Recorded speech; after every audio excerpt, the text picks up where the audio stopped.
Hi, guys. Welcome back. Hopefully, you guys are doing awesome, crushing it as always. So, today is going to be our second part of the abolition video series, if you will, whatever you want to call it. If you guys remember last week, we started the abolition movement. Obviously, we're talking about reform, we're talking about all these different eras of change between abolition and temperance and women's rights and education and prison reform, all that stuff. And we're wrapping up this chapter with abolition, with trying to get rid of slavery, with trying to, think of ways to spread awareness about why slavery is bad, why it's immoral, why it contradicts the Declaration of Independence. So last week, if you guys remember, really briefly, we talked about how slavery went back years and years and how slavery's been this thing that's been basically around since world history has been around. Then we talked about the slave trade, specifically to the Americas, the triangle trade system and where the slaves came from and what they did and some of the work that they did, how most of them came obviously from Africa, but how across history, right, slaves have been not just Africans, they've been people of different ethnicities, of different cultural backgrounds. And then we did the crusade on Crusade for Abolition. We talked about what abolition is. It's the belief that slavery should come to an end, that it's bad, right? And that it went against the Declaration of Independence, that all men are created equal. And if you remember, their first plan was, in America at least, to send these slaves to Africa. They wanted to send them over to Africa, to this place called Liberia, to try to give them their freedom there. But slaves were thinking, that doesn't make sense. That's not fair for us. There has to be another solution to this. So that's when our abolitionists are going to come in, who we're going to talk about today. We talked about slavery at Jamestown, freedom to Africa. They can get sent there and have the slave population drastically increased. And then obviously the split between the North and the South, and how we're slowly leading towards the Civil War. And because you can't have a country that functions with half of it allowing slavery and the other half not. Okay, so the abolitionists, these amazing, there's so many good adjectives we can use to describe them. They're brave, they're cunning, they're smart, they're daring, they're heroes, these people, these abolitionists, these thinkers, these reformers, these protesters, these great speakers, these people. We're going to talk about 5 of them today, men and women, black and white. There's actually a lot of different people that are involved in this abolitionist movement, but these people are truly amazing. They're tremendous. They're bold. I mean, you can't say enough good things about them, because they are some of the first people, not just to speak out, but to take action against what has been around for so many years. That's how it's always been motto. And if we think about it, right, most of these abolitionists, where did they do a lot of their work? Where did they do a lot of their speeches and their rallies? Where did they publish a lot of their newspapers? Was it in the North or was it the South? Well, it would be the North, right? Because if they did some of these things in the South, they might be lynched, they might be punished, they might be, you could name a whole list of different things that might happen to them. So a lot of the abolition, like we discussed, a lot of these abolitionists are going to get their early start in the North. Okay,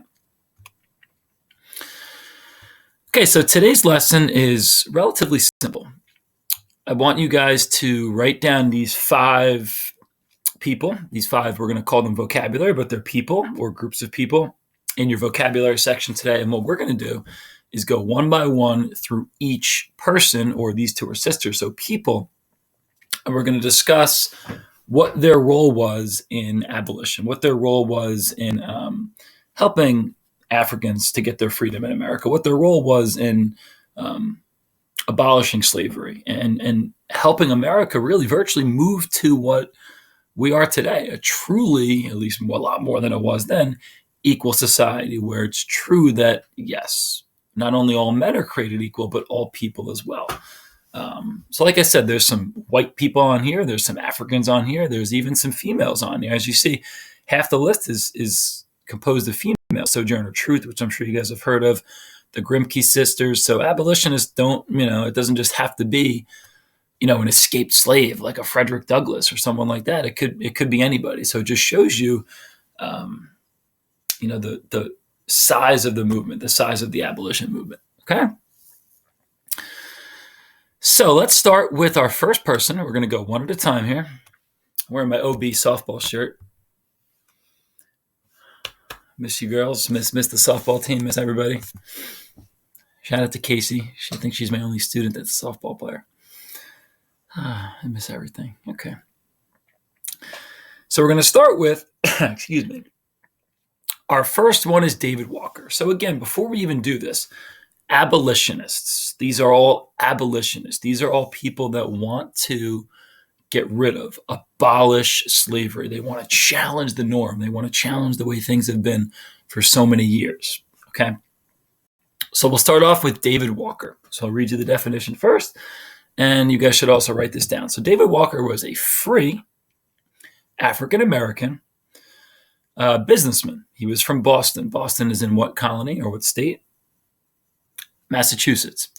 He called for immediate, instant action and violence if it was necessary, only if it was necessary to gain freedom and to gain equality for African Americans. So, first point here is that he was a free African American. So understand that just because you were African American living in America does not necessarily mean that you used to be a slave. It depended on a couple different things.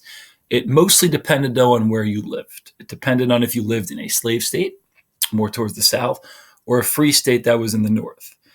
Oddly enough, David Walker was actually born in South Carolina. Is South Carolina a free state or is South Carolina a slave state at this time in the early 1800s? South Carolina is a slave state. So he was African American. So what made him free?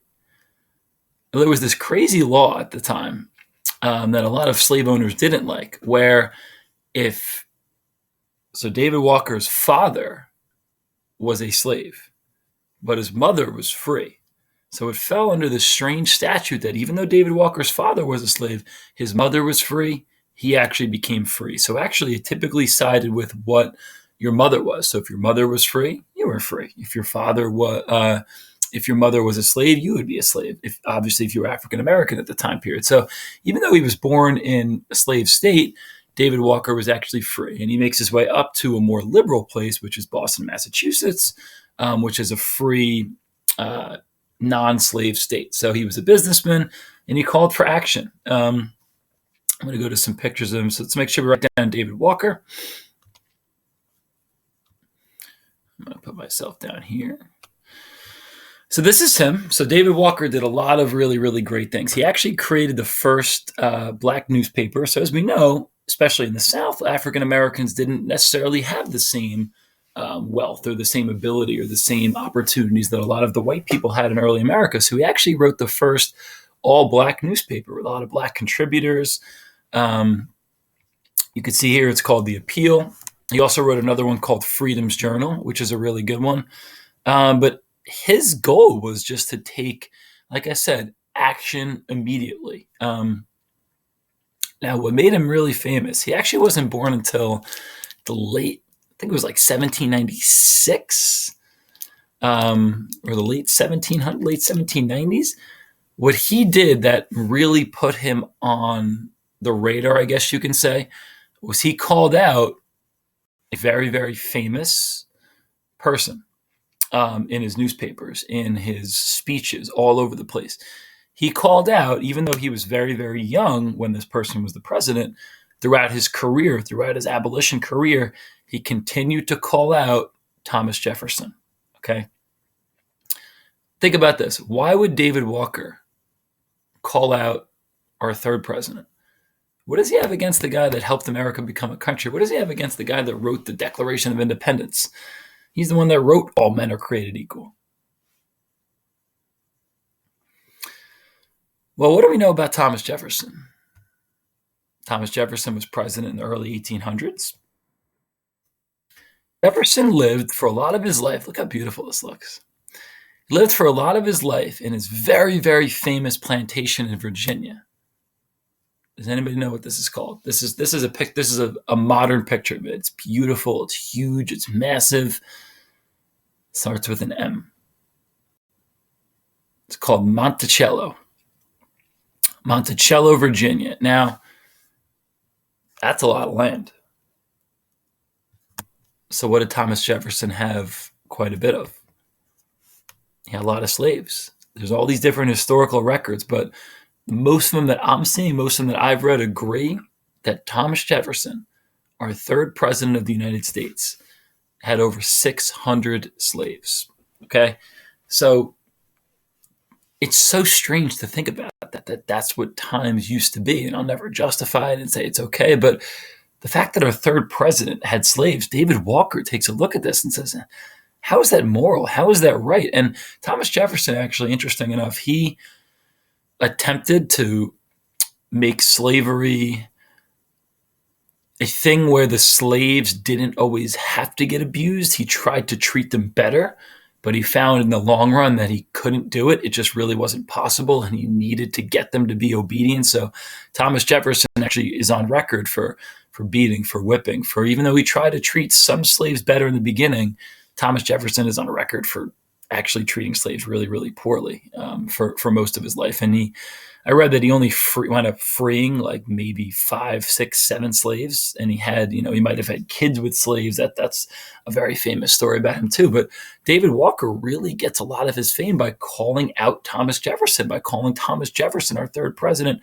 racist, and by saying, how can this guy have slaves? So he puts these things in his newspapers. And obviously, if you're for the abolition movement, you're going to love this guy. Wow, he's telling the truth. He's calling it out. He's really being truthful about this. But if you're against him and you're a slave owner and you're a Thomas Jefferson supporter and you're living in the South, you're not really going to like David Walker too much. So he basically commanded that the black community overall take action. And he wasn't necessarily we'll talk about somebody who later in history, a Martin Luther King type of person where he wanted it to be peaceful and he only wanted to spread it by word and by protest and by peace. David Walker basically applied this method that he said, we're going to do anything that's possible. And it's dangerous for these people. That's why these abolitionists are such heroes, because it was a scary, scary thing for them to do. They're greatly in the minority in the country, and people are going to be targeting him after he publishes these things about anti-slavery. He had a really famous quote, too. He said, basically, America's ours. We created it. America's nothing without us. His argument was that if you take slaves and African Americans, or just African Americans in general, out of America, the place is not the same. It gets a lot worse. So he's saying, America's ours. We should be able to take it. And he gets really famous, again, like I said, by calling out Thomas Jefferson and his Virginia plantation, Monticello. This is just an old picture, not picture, painting, drawing, what have you, of what Thomas Jefferson's plantation, supposedly looked like. He had slaves all over the place, and you could see it looks like some of them are being treated a little bit better. Looks like they're drinking. This one might be relaxing. I think this is more what the media try to portray, that Thomas Jefferson, sure, he had slaves, but he treated them fairly, and they weren't really slaves. He offered them favors and preferential treatment. But in reality, a lot of the primary sources that I read say that Thomas Jefferson himself was actually just as bad as a lot of the other Southern plantation owners and a lot of the other slave owners themselves. Okay, so that is it for David Walker. So our next one is William Lloyd Garrison. What a great name, William Lloyd Garrison. So unlike David Walker, who was an African American, William Lloyd Garrison was white. He was from New England. He was a journalist. He was a writer. A lot of these famous abolitionists were generally good writers, good thinkers, good public speakers. So he was a New England journalist. He also launched a newspaper, which was called The Liberator. Think about what it means to liberate something. The death camps in World War II were liberated by the Allies. He wanted to liberate African Americans, basically to make them free, to give them their freedom. So he was very unique because he wasn't African American. He was never a slave. He was a white man. He was actually born in Boston, where David Walker kind of became famous. And eventually, throughout his life, William Lloyd Garrison travels around. He makes his way down to Baltimore. Baltimore is in what state? Maryland. Is Maryland a slave state? Yes. So he goes down there. He's obviously under no threat of becoming a slave, being that he's white. But he goes down William Lloyd Garrison, and views what life is like on plantations. He goes and inspects. He's a writer. He doesn't tell people he's a writer. He goes in almost undercover and just views life in the South, and he compares it to life in the North. And I'll show you a picture of him, what he looks like. It's William Lloyd Garrison. And he goes down and sees these things called slave pens, basically where slaves were kept when they were being punished. And he saw they were being treated like animals. And he saw the horrendous treatment of human beings, and the good heart, the good person that he was, the good heart that he had. He couldn't not do anything about it. So he goes from Boston down to Baltimore, and then he comes back to Boston, and he started to write about basically what he saw. He was basically trying his best to expose anybody that owned slaves and the way that people were treated. And he's got this quote here: "Enslave the liberty of but one human being, and the liberties of the world are put in peril." So think about what that means. If you enslave one human, the liberties of the world are put in peril. So he's basically saying that if you put anybody as a slave, if you enslave them, if you force them to do something, then everybody else's lives are going to be threatened as well. He spent a lot of times too with free African Americans, and he saw, listen, what's the problem? These people can do exactly what everybody else can do. There's no difference there. But he was big. William Lloyd Garrison was big in the fact that there should be nobody in the middle. I tell you guys all the time, like political party, you don't have to be one way or the other. William Lloyd Garrison was a guy that was like, you're either for the cause or you're against it. You either hate the idea of slavery or you love it. And obviously William Lloyd Garrison was on the side that slavery is terrible, that it's immoral, that there's no room for it in American society. So he tried to pull as many people as he can his way. And what did he have going for him? What made a lot of people change their minds about abolition in America? The fact that he was white. As crazy as that sounds, wow, a white man speaking out about slavery. So he was a huge contributor to all this. But think about how the people in the South probably viewed him, right? What do you think they did to him? Or what do you think they, tried to do to him? This is his newspaper, by the way, called The Liberator. So it's tough to find pictures of something called an effigy online. But what they did all throughout the South, and there's this case of this in Georgia, South Carolina, North Carolina, Virginia, they hung William Lloyd Garrison's body in effigy. And effigy means that's not really him, but that is a dummy that looks like him. So they were hanging him. They made him look terrible. I mean, they made him seem like he was like the greatest villain of the time period. So they're very against abolition. Like we talked about earlier, the South was very against change, obviously, because if you got rid of slavery in the South, they would face a lot of issues. If you've seen Tiger King before, I watched it over the break.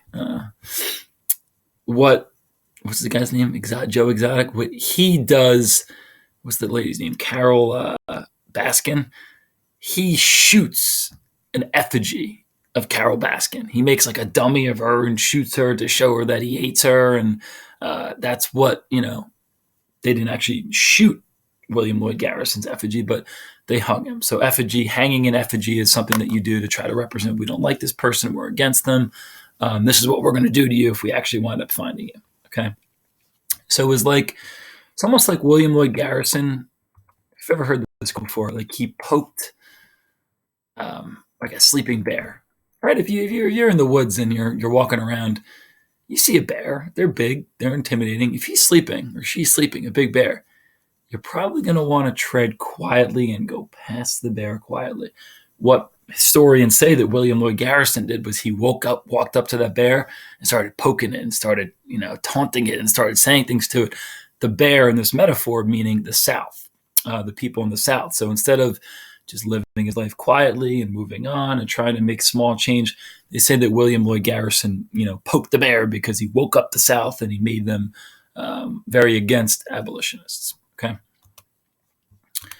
Okay, third one, guys. We are going to move to probably one of the most famous of them all. And I'm sure you've heard of him before, Frederick Douglass.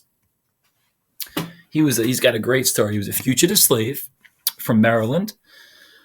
and he convinced many people to support abolition. He was an outstanding writer. He published a newspaper. He wrote an autobiography. An autobiography is when you write a book about yourself and about your life. He made an editorial. So he was such, think about, we talked about education last time. And we talked about how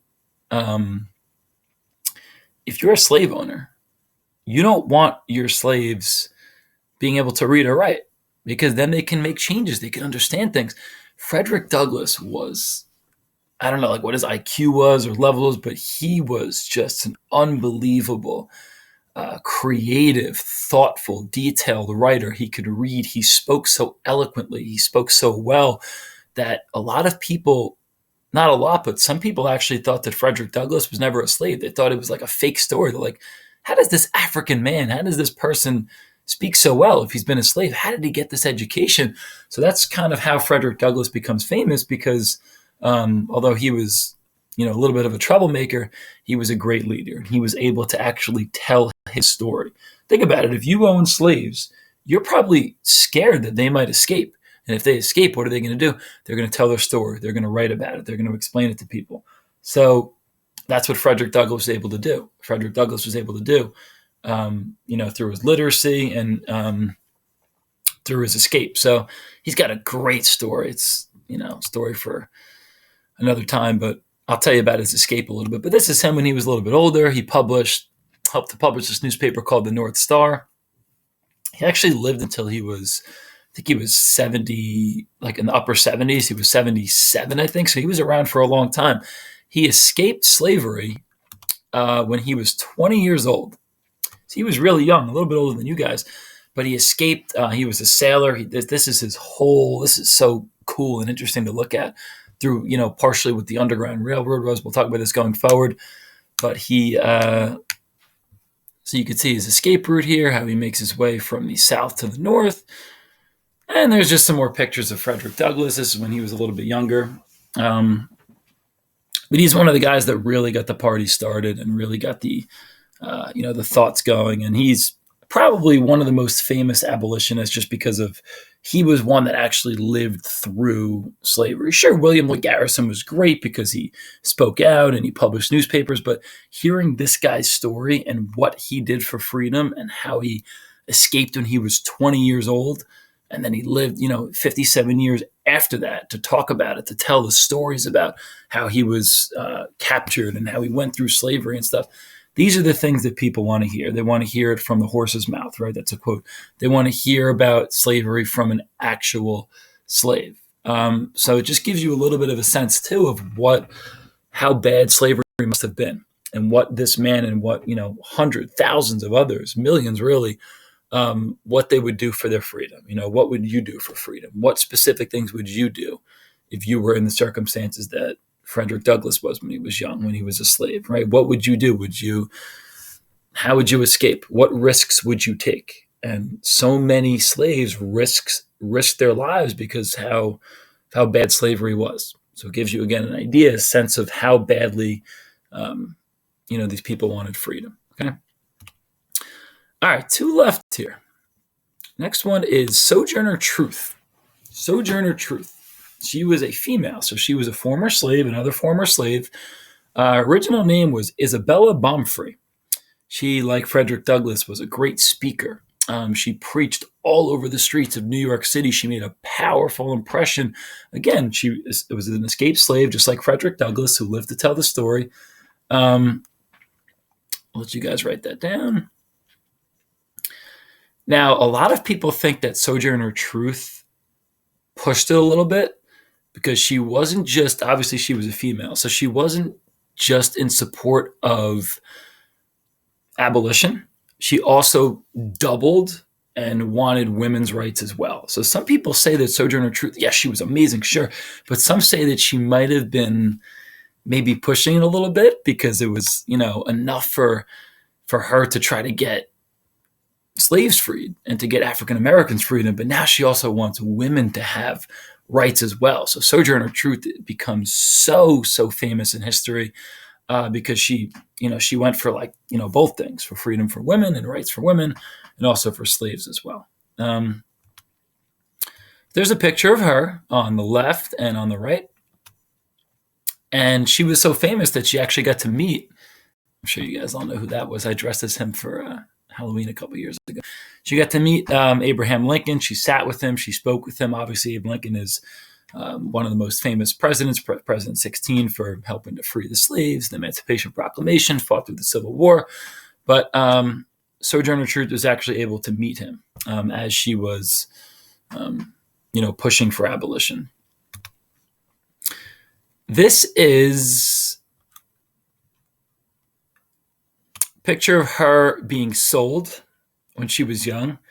So this also shows you how they made slaves and Africans feel just horrendous and not like human beings. This is we've discussed this before, how they would put them on the podium and all these white people would come and buy and they would bid. So she sold with a whole flock of sheep for $100. So it was almost like it's and I don't say this to be degrading, I'm just saying it to give you a sense. It was almost like buy one, get one. Hey, if you buy this woman slave, Sojourner Truth, Isabella Bumfrey, we will also throw in this whole flock of sheep.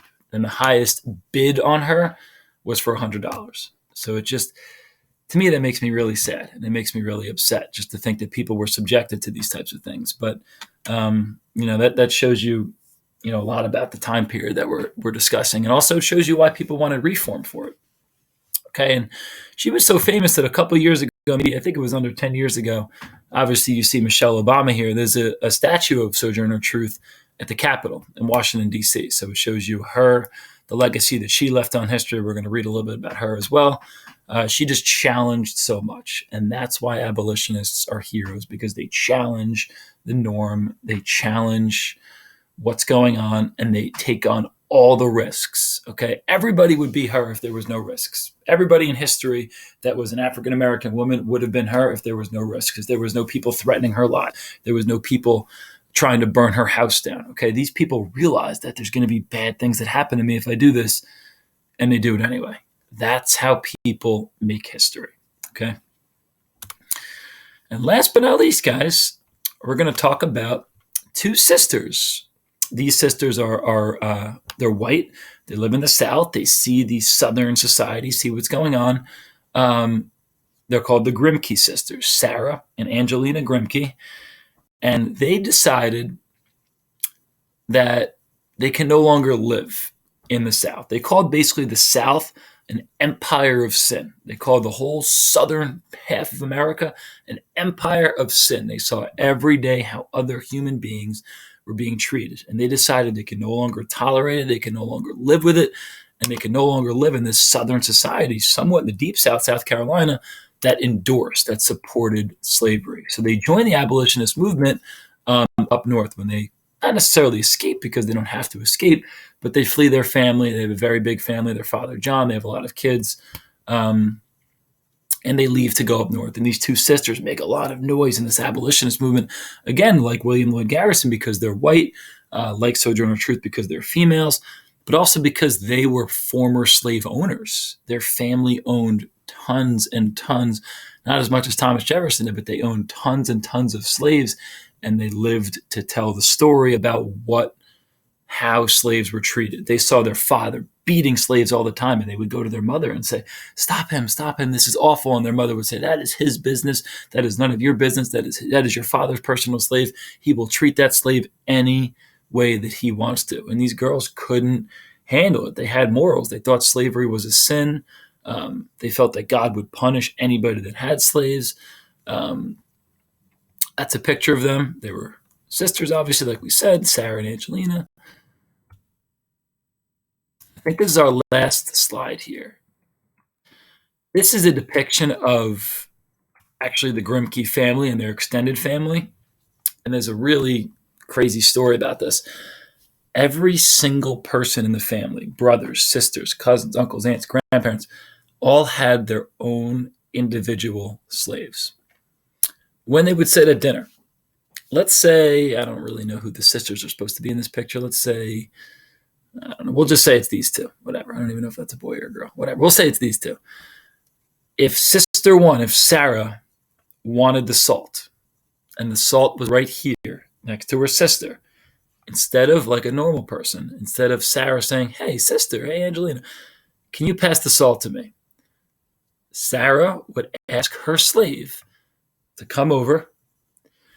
Sarah's slave would then ask Angelina's slave to get her the salt. So one slave would get the salt from the table, give it to the other slave. That slave would then give the salt or pepper or whatever they were eating at the table, a glass of wine, water, whatever, and they would pass it through slaves. Instead of very simply saying, hey, can you give me the salt? Okay, done. Ask the slave, ask her slave, get it, give it, pass it over. That shows you what Southern society was like. And it shows you why the Grimke sisters were so against this. Because they lived in this empire of sin like we discussed. Okay. So we're going to end there for the day, guys. Good job. Those are your 5. And listen, I just want to make this clear. There's hundreds of them. There's thousands of abolitionists. There's eventually 200,000 people involved in the movement until we do have the Civil War and until slavery gets abolished. But these were just some of the first abolitionists, extremely famous, awesome, amazing people through history. David Walker, the free African-American businessman, called for a little bit of violence. William Lloyd Garrison, he was the white man who moved from Boston down to Maryland, back up to Boston, who exposed in his newspaper called The Liberator. Frederick Douglass, the escaped slave who was literate, who could write, who could read, who was a great speaker. Sojourner Truth, the female former slave who also wanted women's rights. And then the Grimke sisters who told stories about their family. So these are just some of the amazing, awesome abolitionists. Hope you guys learned a lot today. Miss you. Stay well. And let's see if I get this thing posted. Bye, guys.